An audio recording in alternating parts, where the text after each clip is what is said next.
lifestyle so far. I guess you're single and free. That's why you Yeah, can move around as much as you like. yeah. If I have a girl and a wife, I can move in like that. Yeah. Right now, it's Very just, important. yeah, I know. They can let me out, so.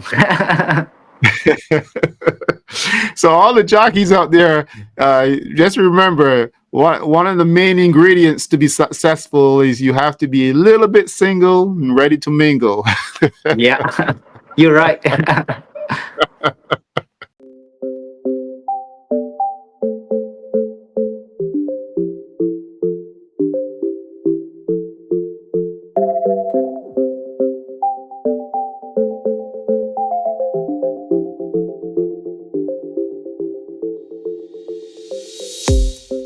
Okay, Kazushi Kimura, welcome to the platform. First time being here. It's an honor to have you on, man. I want to say, of all the guests I've had, uh, you are something else, man. You just rise like a gem out of the clouds or somewhere, just like that, out of nowhere, and here you are. You're like a popping star all of a sudden. Just I don't know. Well, first of all, welcome to the platform, man. Thank you. So first of all, thank you for having me. And yeah, the horse racing it's kind of like my habit. I'm really enjoying the moment with pushing the horse through the wire, and it just yeah, that's my hobby. Listen, I want to say, man, you started out at Woodbine. Woodbine was your first track ever. Yeah, I got the jockey license. Was first ride was here in Canada, and just my racing career it's been 7 years so far. Wow. Kimura, I was reading somewhere, and they said that you started out riding in a riding school in Japan, Mm-hmm. and there were like 151 people, and out of those 151 riders, they chose only five. Yeah. Why did they only choose five? How comes they only choose five? Well, first of all, after I graduated the junior high school, I decided I want to go to the racing school to become a jockey. But I Mhm. really understand the school in JRA is really strict and tough. I would say that school is kind of like a dormitory, like just only, able to go in the few people. So this is the reason they choosing only five people, but usually like around the 10, 5, like just really not many people. So, and I fortunately passed the first exam and the second exam, and I able to join the school. It was a quite great experience to learning so many things for the horses. Wow. Now let's just go back a little bit, and I read somewhere also that your family are involved with racing or with horses. Mhm. Is that where your love started for horse racing? Yeah, my father owned the farm for training the baby horses and educate the baby horses. Also, right now my brother have a same thing and they just doing on. He have a own farm and just doing the pin hooker got the baby and they just sell for the baby sale, and sounds like he's been really good right now. But yes, I started from the when I was 2 or 3 years old. I'm already jump on the thoroughbred and just watching the horse racing and they just learning from the pony and they just switch to the jumping horse and the quarter horse. Like I did everything for the horses. I can see that you are very passionate about horse racing, and I can tell because of all the travels and all the moves that you made. But before I go to that, I want to ask you, why did you choose Canada? Of all the other places, why Canada? I was looking so many places. Of course, I was watching the state and the Australia, New Zealand, so many country. But at the time, I was feeling like Canada have a more welcome to the immigration people, and I was thinking like maybe I might be able to get the easy to work. I might be able to get the easy. paper stuff. So, Right. but even when I visit the racetrack, I can tell that we have a beautiful outside top, which is EP Taylor, and there's a nice tapita. Right now we have inside the inner stuff too. I can tell this is one of the beautiful racetrack in the world. So when I visit the first time, I was already thinking like, oh, this place maybe I'm gonna love it to stay this place, and this is what I started to come, to Canada. Now, when you got to Woodbine, um, how did that happen? Did you just walk in and say, "Hey, I'm Kazushi Kimura, and I'm a young rider, and I want to ride race horses"? How did that transition happen? Yeah, at the time I never ever used the English too, so I just started the learning process too. Of course, I'm targeting to become a jockey in Canada. So, first of all, when I went to Grandstand, I see the Hall of Fame trainer Lido Baker, and have an opportunity to talk with him. So, and I was asking to him to, if you looking for the exercise rider, or just I was planning to become a jockey, and just I can, I need a job, and just I need help, and just he agreed with me to help, and yeah, first 2 3 months I was working for Lead Baker, also Kevin at third, yeah. Oh, that's good. You know what? The important thing about that is for young writers is to hear stories like yours, because everyone sees when you win and it sees that you're being successful, but they don't really know when you had to go through some struggles and learn how to figure things out. So that's important that you're sharing these stories, you know? Yeah, I mean, obviously, I had a tough time for the beginning because I don't know what you guys talking about by the English, and they just try Especially to. people like me. Yeah, I mean, so many things learning. Like also not the only language, like a different culture, different rules. I just try to learn in so many things, but I was really into the moment. It was enjoyed it. So, and fortunate, I got the chance to get the license really quick in. Just spend 2 3 months, and they just I have opportunity to get the jockey license. So it was a really surprise moment to me. I was thinking maybe it's gonna be over a year, or just maybe 2 year. I might be have to patient to get the license, but the good opportunities suddenly come, and they just I grab it, and they just that was my first race. That's the May 27 or something like that. It was a really quick move, to be honest. Wow. You know, you were 17 at the time when you moved I here? would say 18. The time was 18. 18. Yeah. So you were an adult, you were a man at that time, and In you Canada, but right? yeah, in Yeah. Canada, you're a In man. Japan, it's a 20, so I was feeling like a still baby. You know, and did you move all by yourself, just you alone, or you Yeah, had by myself. Even like just I was working for my dad and then collecting the money.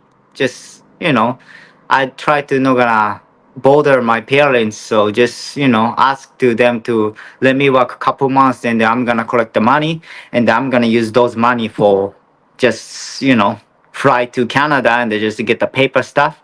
Also, just I can try to spend in the couple months for in Canada, and I mean just collect the rent fee and everything. But if I couldn't get the job in Canada, maybe I have to go back home. So fortunate, I have opportunity to work at the truck, and just getting bit money to just survive. And just since I got the jockey license, just really thankful to having the good opportunity to ride so many good horses, and just keep winning, and they help to survive in this country. you know, I love that. I love to hear that because there's special people in this world who say, you know what, I'm just gonna go Mm-hmm. and I'm going to see what happens. Mm-hmm. There's no fear, and Mm-hmm. I love hearing stories like this because it tells Mm-hmm. me so much about the person, which is you, that you Mm-hmm. have so much drive in you. You know, tells me so Even much. I think so. That's not only my family, but all family it's gonna be negative to, going out the country and they just wanna do something, wanna challenge you for something different. And of course, my parents it wasn't agree for the first moment, but just I just explain I'm gonna work for you guys for a couple months and they just. I'm not gonna try to bother you guys, and they just if it's not gonna be work, just Right. I'm going back to country, and they agree with me, and I think they didn't think going really smooth like this, and they just I think they didn't expect to happen like that, good things Yeah. to me. Well, Yeah. to be honest, like it took you a little while, and then you got your first winner, which Hmm. I'm looking at my notes here, and the horse was Tornado Cat, Yeah, correct. It was a and 70 after to you. 1. you and after you had to rub it in. You had to say 70 to 1. Yeah, that was a good show. So I remember those days when you first came around Woodbine because I would see all the new riders and just mhm. looking to see like which ones are going to be good and which ones are going to stay and stuff like that. And Mhm. I think at the time, I think Daisuke came around the same time too, didn't Yep. he? He Wow. was here in Canada before I'm going 2 or 3 years ago.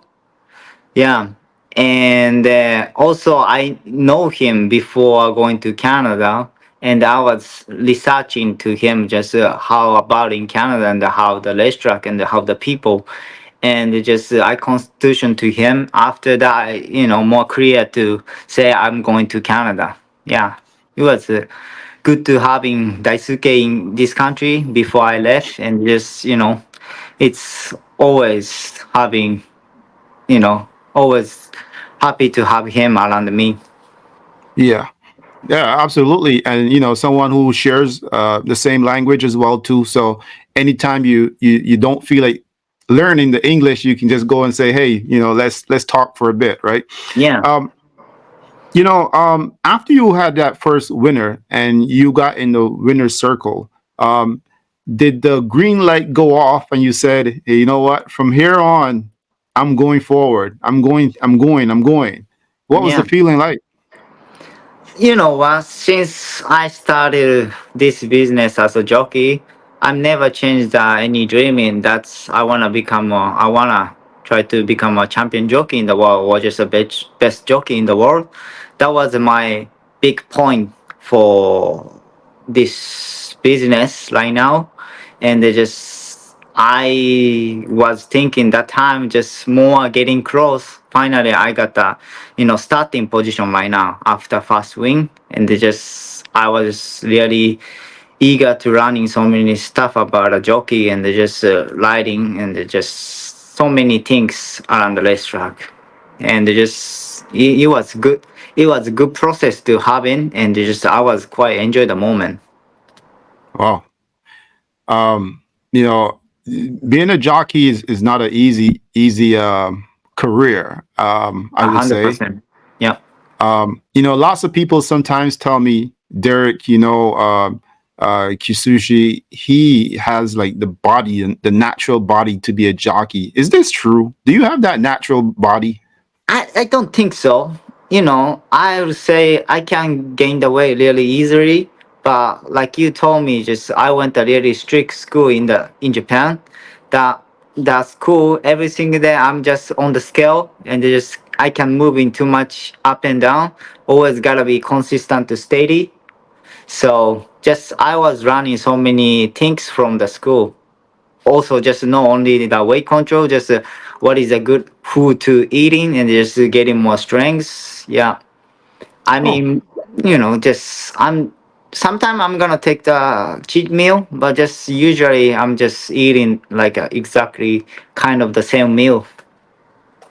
oh, I see. Well, it's interesting. I picked up on something that you said earlier, and did at the school at the jockey school, did they teach you how to eat properly as well? Yeah, they have the people who cook for the jockey meal, and they just all of course we have those study have to study for the meal, and they just how to weight control, and Mhm. also we are learning about the biology for the horses, and so many things, not only for the riding, just we are learning, of course, with about the horses, and they just out of the just so many things like politics, society, and the maths also have so many good things to learning. But main part was just weight control stuff and just physical training. Also, that was a really tough time to have it. Well, I'm now understanding about the school and why few people would come through the system, and so many people have to wait their turn because it seems like you have to be really, really ready to be a Yeah. jockey in Japan in order to be a jockey. Seems like tough business in Japan. Is it tough? I mean, in Japan is the JRA is Japan Racing Association owned by country, and there's so many funds gambling about the horse Mhm. racing, and we know allowed to use the phone during the weekend, and there's so many different rules and really strict, to be honest. Yeah, we not allowed to talk with the fan. Meantime, the racing around the paddock, we have to be just keeping focus for the races, and they just we gotta be show up, how we are strict all the time. Yeah. Well, I mean, to be honest with you, there's probably a reason why they do that because with so many people, because at night times when I watch the Japanese racing, I can see the fans are there and they're supporting, they're cheering. It just seems really exciting just to see so many people in the stands. And as you know, compared to North America, only on the really big days you see the people out in the stands. Hmm. On regular days, you don't see no one, right? So it's Yeah, always but good to see that. in Japan, yeah, when I was a student, I went. We, went Tokyo racetrack to watching the derby. The time was over, 150,000 people at the racetrack, and Wow. it just was really so many people and it just that was really good moment. Of course I got the goosebumps and a lot of noise, and it was really you know special moment in Japan. But only know the derby, it's every week having so many good crowd, and Yeah, well, they really like the horse racing. that is true. Even for me, especially if I'm watching racing at nighttime and there's a big race on, and I see that the people are there on the side, and the guy goes with the flag, and all the whole thing. It's just a real special feeling for me too as well. I want to ask you about your writing style, and I've been doing a lot of research just about you a little bit, and a lot of people say your writing style is more American compared to Mhm. European. Would you say that's true? Well, I'm riding in North America, right? Well, I'm not gonna be feeding the North American style right now. But I would say just I'm trying to be a flexible each kind of that. Every horses have a different body balance, and they just different rhythm, and they just their own style. So I'm always try to be adjust and just try to fit in each horses.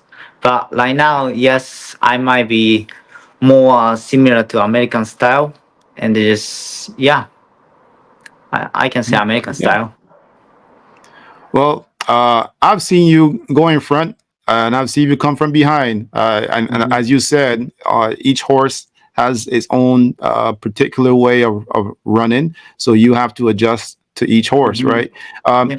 uh, when you choose a horse, or when you get the mount, um, how much thought do you put into the horse and the race? I'm always curious about the jockeys, how you Mhm. guys study the form, or like how do you know when to go and when not to go? So first of all, I never pick up the horse. Like I'm always trust my agent. This is why I pay into the agent, right? Of course, we have a meeting and they're just talking sometime, but usually I'm up to my agent. I'm full trust them, and they just I believe in they're gonna pick up the best horse for me. And before the race, I'm always just watching the form, of course, watching the replay, and they try to figure out what is the best running style for the horses. Also around the paddock and just before before the racing time, just with the trainer. Sometimes I'm speaking with them, and I already have a plan myself, but just I'm make sure just it's gonna be comfortable for them. I'm just try to double checking to them. But if they have a different plan, I'm gonna listen to them because we are just kind of like a 1 day riding for those horses for the racing time, but they spending multiple days and the time with the horses. They have a knowledge about those horses, so just I'm trying to listen to them, and if not gonna work, we can try to do different thing for the next time. But just I'm trying to be a good weapon for the trainer. Well, that makes a lot of sense. It makes a lot of sense, but a lot of times too, they say that as the race progress, a lot of things change. Sometimes you have to Mhm. change your tactic. Uh, Yeah. so I guess trainers, jockeys, you're well aware of those situations, right? Mhm. But I mean, like it depends No, on what circumstance, right? Of course, I have a plan that's A, B, right. C, D. Yeah, always if we miss the break, just we can be too much rushing. We gotta be try to some different style. So yeah, I'm just always try to be a flexible. No matter what happens, just I'm try to be a comfortable and just confidence, having confidence, and just trust on my horse. Yep. You know, I can't go on without going back and say, look, you started writing 7 years ago, you said, right? And you Hmm. were a Sovereign Award winner 3 times, Eclipse Award winner, Outstanding Apprentice Jockey in Hmm. 2019. Uh, I mean, you've accomplished a lot in a short period of time. Hmm. Um, but I'm looking at the stats and I'm seeing you in multiple state races. But have you won the King Split yet? Not yet. Yeah. Or the Queen Split? Well, the Queen Split is over, but Hmm. not the King Split. Is that something that you strive to get as well? I mean, obviously, each country have a biggest race. For here in Canada, it's gonna be King's Plate. Of course, I'm having the couple leading title for here, but I'm still not winning the King's Plate. So I'm I'm still gonna try to win the race. Yeah, I would love to win the race. Yeah, I say every jockey wants to win that race. Every jockey wants to go in the winner's circle on Queen's or on King's Plate Day. So, Hmm. no, I mean, I'm pretty sure it's one of your goals as well. Hmm. I also noticed that you've also received one mount in the Kentucky Derby. Hmm. Uh, what was that feeling like? Technically 2 months. I had a Oh yeah, Mandarin sorry, Hero that's right, and a TO that's right, passport. So that's right. yeah. My bad. That's right. But what was the feeling like in Kentucky Derby? Wow, that's I feel a lot of good vibes, and there's just so many people. Of course, I got a goosebumps. It was a special moment to having the mom for the day. Every jockey smiling. Behind the behind the gate, everybody already feeling good vibes, and just I was really enjoyed, and I was always feeling like I need to come. I have to coming back again. So just we see what's gonna happen for that. This year, my horse was running okay, but yeah, I'm still not satisfied yet. I wanna win the race for sure, and just I hope I have opportunity for the next year as well. You know, I was gonna say that once you had the one ride at the Kentucky Derby, I get the feeling you're gonna keep wanting another one and another one and another one because Mhm. the amount of people and the media, the attention, it's such an overwhelming day, the Kentucky Derby. I'm pretty Mhm. sure any young star who is in that race wants to get more of that. And I'm pretty sure that's where you're looking to head for 2025. 2025, we can probably expect to see you there again, right? Yeah, absolutely. I'm, native Japanese. I went to racing school in Japan. Have a couple connection from Japan, and they just, yeah, I'm so grateful and thankful having opportunity to ride those nice horses. So I would say as the jockey, we're just nobody. We needed support from the trainers, owners, of, especially Right. gotta ride the good horses. So just I'm every year beginning the January 1st, I'm just playing and begging. I, I hope this year it's gonna be one of the best year for my racing career, and just hopefully, you know, get the good amount for every single month. So I want to ask you, because sometimes we see you drive down or fly down. I don't know how you get there, but you go to Prescott Isle down sometimes, ride some races there, like last year or 2 years ago. mhm, This year we see, last year we see you down in California. I mhm. mean, there was one Friday I saw you at Woodbine, and then Saturday or Sunday I saw you in California. Uh, how are you managing all that time? How are you doing that? Right now, I have a two agent here in Canada. That is a Tom Patton, and down there is Brian Beach in California. So we are just discussing each other, and they're just planning what day is gonna be better to stay. So, but usually I'm booking the hotel, flight, and everything myself, and they just like I said, if going down there and not winning, but I'm still okay. Like I said, this is my you know, of course, business, but more type of the hobby. I just love to ride in the good horses all the time. And then sometimes, we gotta take a sacrifice to, you know, get the nice horses. So if one day I miss it, that horse could, might be not the stakes, but just the horses is a really good horses in the future for the, Group 1 winner. We never know. So I gotta follow the good horses all the time, and yeah, this is why I'm bouncing around so many times. Especially beginning of November is the Breeders' Cup Day. I have Mhm. to keep in touch with the trainer in California because I got a couple months from them. So I'm trying to everybody make them happy. But I, I I know that riding that you love riding horses, but winning a Breeders' Cup, what would that mean for you? well, it's gonna be special accomplishment for me, and yeah, this year is the first year to go into the Breeders' Cup. So just still, I don't know what's gonna happen, but I hope my horse gonna be run well, and they just I can tell after win the Breeders' Cup how I feel. Which horse are you gonna ride down there? Hanging in the Moon?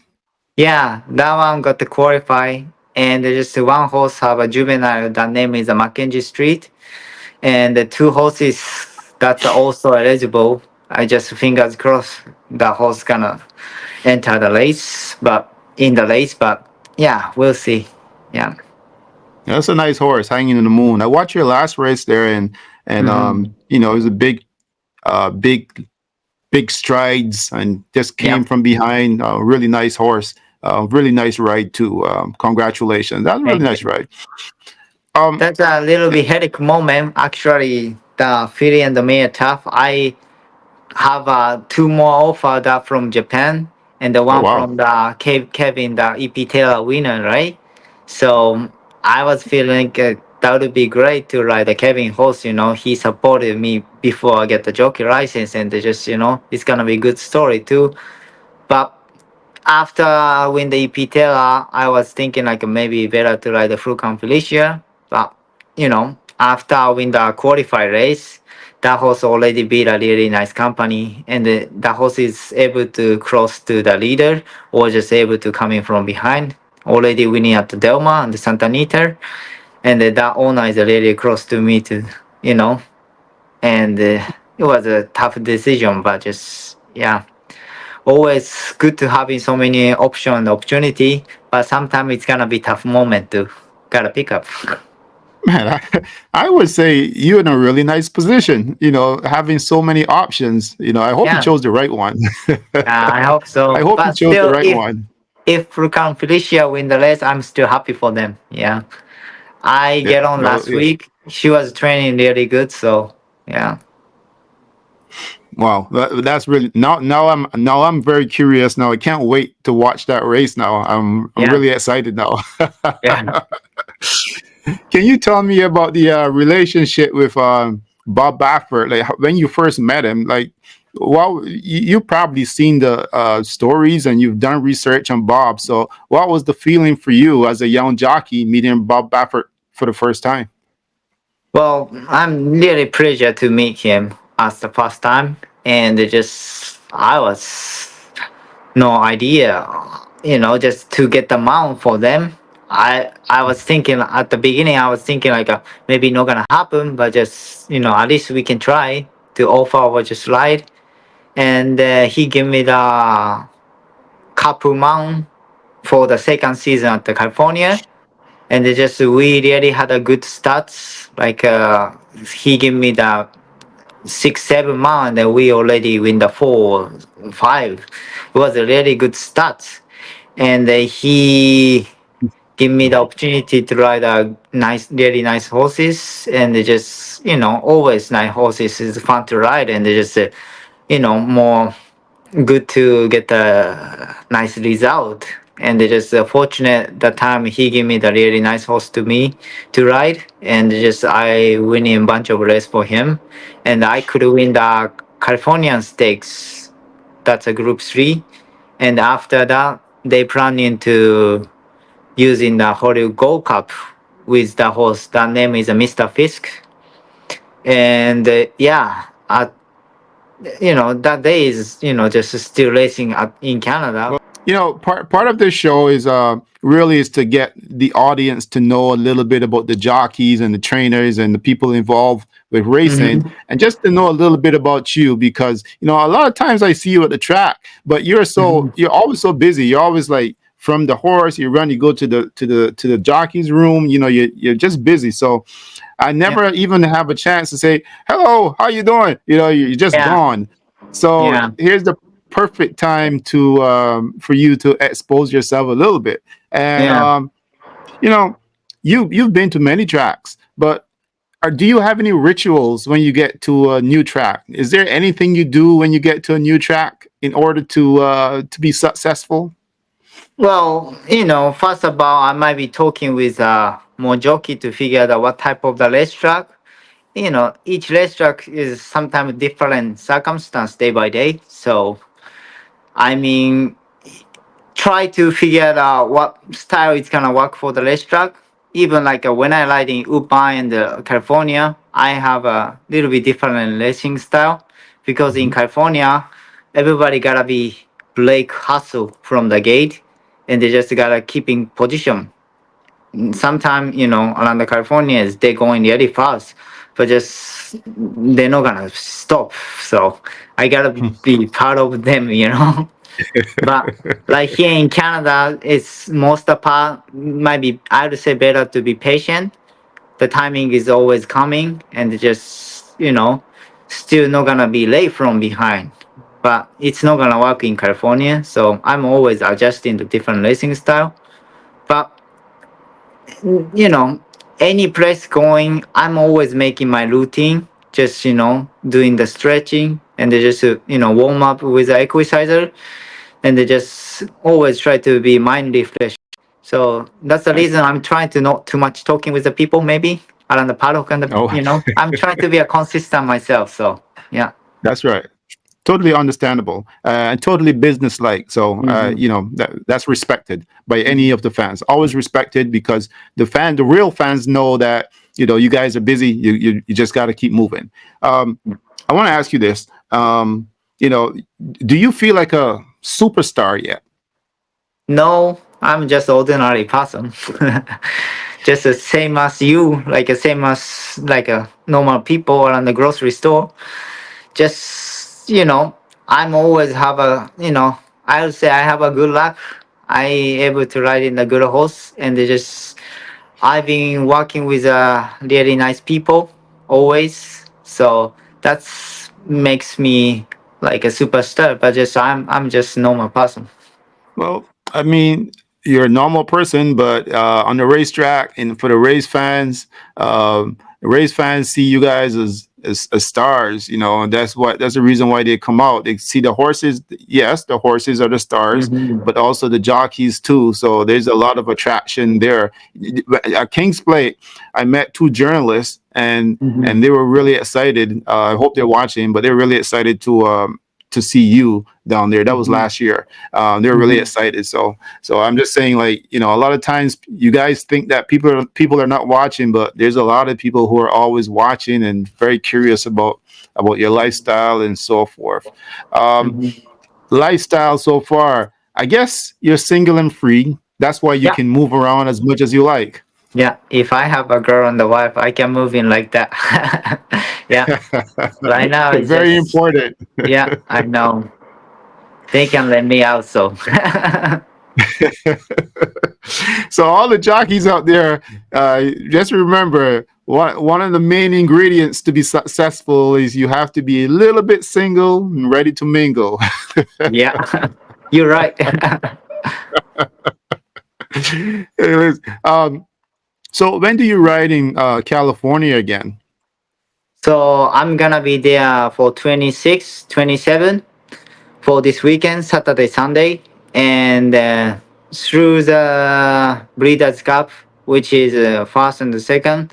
I'm gonna stay there from the 26th and until November 2nd, which is a Breeders' Cup day. And after that, I'm coming back to Canada on Sunday racing. So That's that. I want to wish you all the best. I hope that everything works out for you. Mhm. I think there'll be a lot of people cheering for you. Mhm. There's always when you ride at Woodbine, there's always a strong connection of the Canadians who they either cheer for you or they hope that you don't win. So it goes both ways. So I can't lie on that. So let's hope that you get to the winners circle on Yeah. Breeders' Cup Day, and when you get to Mhm. California again, you never disappoint though. You're always there, man. Thank you. Appreciate it. And right now, I'm really bouncing around each country, right? I gotta say, just a thank you to my boss agent like Brian and Tom. I really put in that really difficult position for them, but they always try to pick up the right horses. So yeah, without them, just I can win too. So yeah, I'm really happy to having those greatest Asian, and just also so many good trainer. Just try to figure out what date's gonna be, you know, California or just some, Woodbine, and they try to put the best horses for me. Yeah, I'm just so grateful and thankful to them.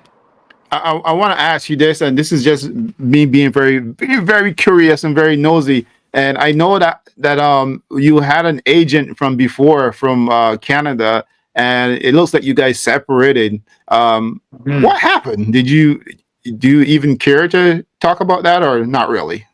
Ah, not really, to be honest. Yeah, but you know, like even right now, just Tom is really, being flexible and thinking for me, not only for the business. He just kind of like just, if I was you, I'm gonna do this, do that. Like just try to, you know, thinking for my personal stuff for the future. But, you know, also they gotta make money and just this is a business. So, you know, if maybe between me and you, but if I have a Jordan, maybe difficult to bouncing around like that. I totally understand if I still have a Jordan. Maybe he asking to stay. End of the until end of the season for the Woodbine, and they just maybe won't get the chance to go in California like this. So yeah, sometimes you know I gotta deal with that stuff too. Yeah, it's not easy. Well, that no, no, it's not easy, but it is fair in terms Mhm. of you got to make decisions just like everyone else. So Mhm. that's what happens. Time to move on, I would say, right? Mhm. Uh, are you guys still friends at least? Yeah, I don't know what Jordan was. feeling, but just I really appreciate to him since Atlantis, and since first time he supported me and just give me the opportunity to do so many things here in Canada, and just we got a champion title together, and I really feel like he's my brother. Yeah. Well, that's nice to hear, first of all. Mhm. So, yeah, first time ever speaking with you is tonight for me. But I want Mhm. to say it's a pleasure. I know that you've only been in the country 7 years, only been Mhm. 7 years speaking English. Yeah, kind of like that. Oh, wow, I man. mean, in Japan, the second language is the English. We are learning couple things, but nobody listen too much, and just no one speaking English in the country. So just it's kind of like since coming to Canada, I just started to using the English and the more learning. Yeah, I'm kind of like a 7 years old English speaker. But it works for me. Yeah. Hey, listen, man, it was a pleasure talking with you. I really appreciate you chatting with me. You didn't have to say yes, but you did say yes, and I really appreciate it. Don't ever be a stranger. You're welcome to come back anytime you wish, man. No, thank you for having me. I really enjoyed this conversation with you. And yeah, I saw you around the restaurant, but just we didn't say too much things. So just right now we might be more able to conversation, right? Now, I hope so. I really hope Yeah, so. That's the plan. yeah, yeah. Well, I I'm appreciate it, man. yeah. I really I'm appreciate it. try to say hi to you all the morning right now. Okay, just don't ignore me. Hey, man, look, best of luck on Breeders' Cup Day, and best of luck at Woodbine for the rest of the way. And hopefully everything goes well. I hope everything is safe with you. And stay single, ready to mingle. Thank you, Derek. Thank you for Thank having you so me. much. All All right. right, my Have a good man. night. All right, you too, brother. Take care. Thank you.